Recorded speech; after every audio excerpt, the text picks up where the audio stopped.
I was at a masjid, not over here in America, I was at a masjid, and I was sitting talking to some board members about some program I wanted to do, and a brother walked in, and he heard that I wanted to teach Arabic. He was an Arab fellow, he was an Egyptian fellow, and he heard that I wanted to teach Arabic. And he's like, you teach Arabic? And I was like, yeah, a little bit. And he said, where are you from? I was like, Pakistan. And he said, oh yeah? And he took out a napkin, and he said, write the alphabet for me. So I wrote down the English alphabet for him. And he said, you see, you don't know Arabic. I was like, yeah, you're right, I'm sorry. And then he started teaching me the alphabet, 30 minutes. I sat there and I learned the alphabet with him.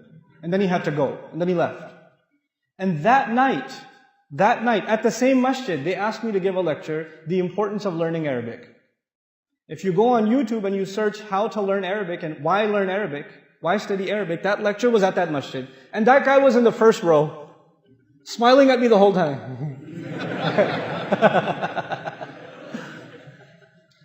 But he comes to me and says, you, Pakistani, you're going to teach Arabic? I'm going to go, oh yeah? Well, no, wait.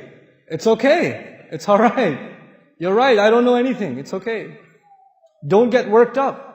Don't get all full of yourself. If people speak to you in that way, it's okay. They have a right. And you don't know why people speak to you in this way. There may be some other things going on in their life. And they come to you and they let their anger out on you. You have to be kind of merciful and courteous to people. They were women. They were men that came to Rasulullah sallallahu alaihi wasallam and started yelling at him. From the Badu. They were Muslims. They started yelling at him. And the Prophet sallallahu alaihi wasallam didn't get upset. He just calmed them down. The Sahaba would have killed them. He said, no, relax. Let him, just peace. This is a sunnah of the Prophet sallallahu alaihi wasallam. When people say things that make you angry, you just gotta calm down. And by the way, guys, men over here, your wife will say a lot of things that make you angry, boy. Oh, ho, ho, ho, ho, ho. And when you hear that, you don't say that she's jahil, but you do say salam. Just be quiet. Don't talk back. Sisters upstairs, ladies, your husbands will say things that will boil your blood. Oh my God, you will get angry. And Allah has given you a special power. I have 3 sisters, I have a wife, and I have 4 daughters. I know girls have special powers. And their superpower is they can answer you in a way that will stab you in the heart. Oh my God, they have the most amazing answers. They'll be like, ah! But you, sisters, when your husband is out of control and he's becoming too emotional or too angry, shh, salam. Change the subject.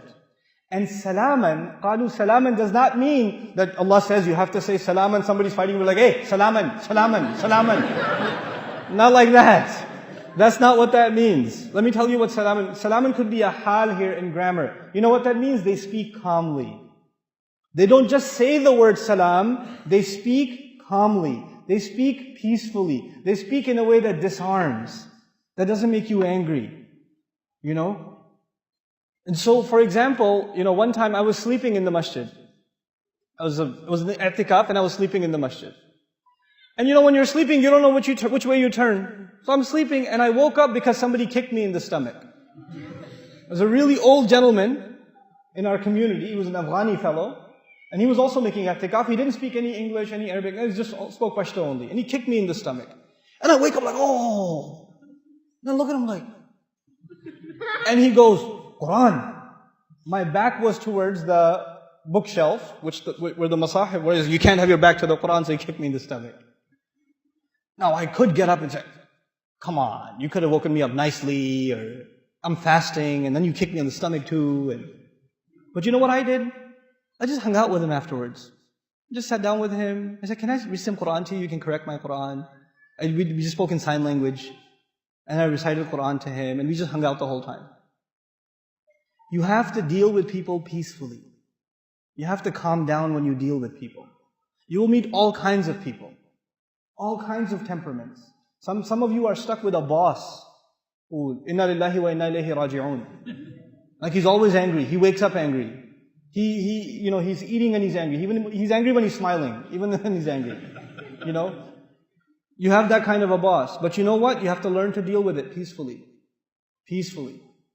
You have employees. Some of you are teachers. You have students that make you angry.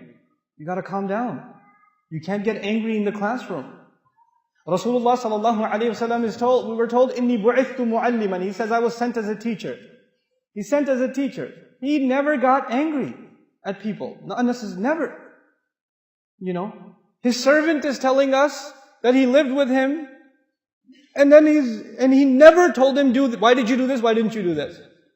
The entire time. SubhanAllah. And that's your slave. That's not even your employee. That's your slave. He never said this to them.